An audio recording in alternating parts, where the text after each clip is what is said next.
पिछली श्रृंखला में हम देख रहे हैं या हम जान रहे हैं कि कवि गीतों के माध्यम से अपने वेदना का तो वर्णन कर ही रहा है, साथ ही साथ प्रकृति का भी चित्रण कर रहा है। गहरी अंधेरी रात में जब किसी भी व्यक्ति को नींद नहीं आती है तो वह अगर छत पे हो या आंगन में हो तो वह आसमान के तारों को देखता है या उठ कर के वह प्रकृति के बीच जाना चाहता है, जिससे उसका मन बहल सके या उसका दुख कुछ कम हो। तो कभी भी उसी तरह से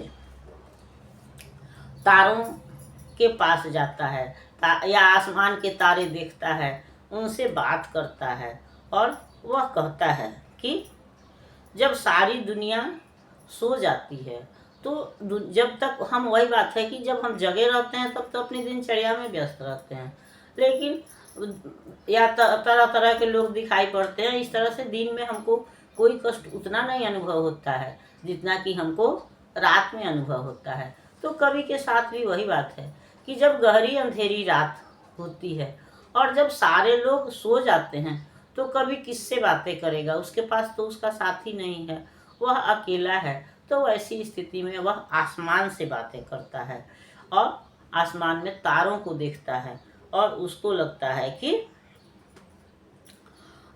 तारे जो हैं वह उसकी बात को, या आसमान जो है उसकी मौन मूक भाषा को समझता है। जब सारी दुनिया सो जाती है तो वह आसमान से बातें करता है।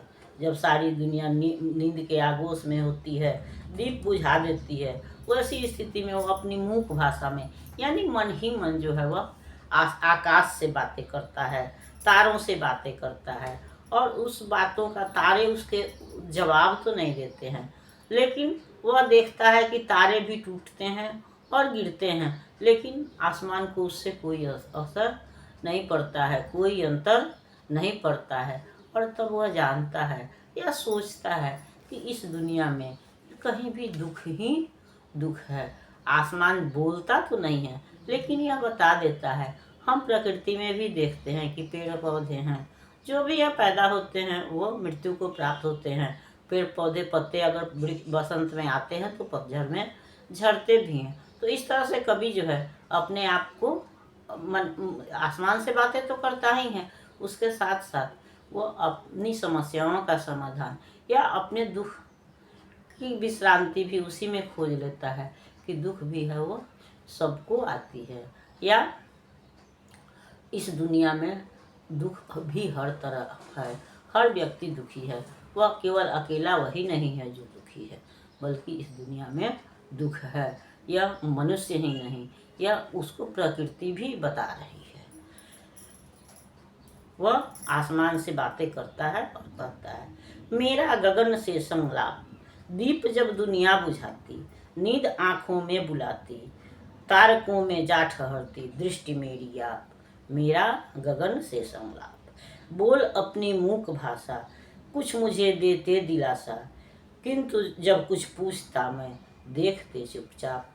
मेरा गगन से संलाप, एक ही होता इशारा, टूटता रह सितारा, एक उत्तर सर्व प्रश्नों का महासंताप। मेरा गगन से संलाप।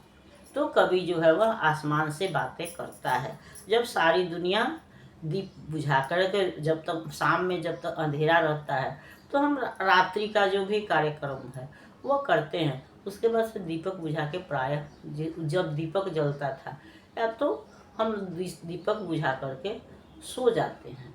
तो जब लोग सो जाते हैं तब कवि की आंखें, क्योंकि उसको तो नींद नहीं आती है, दुखी व्यक्ति है, चाहे वो जिस तरह से दुख हो, तो चाहे वो बीमारी हो या फिर अकेलापन हो या किसी भी तरह का दुख है, तो दुखी व्यक्ति को तो नींद नहीं आती है।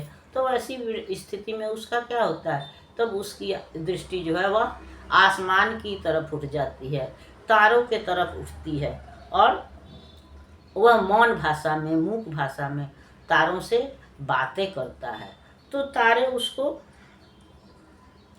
जवाब तो नहीं देते हैं, केवल उसको चुपचाप देखते रहते हैं। और फिर जब कोई तारा टूटकर गिरता है तब उसको लगता है कि यह टूटना जो है, यह गिरना जो है, यह अंत भी जो है वह प्रकृति का नियम है, हमको उसके साथ चलना ही होगा। प्रकृति के उस नियम को हमको मानना होगा या धैर्य धारण करके उसको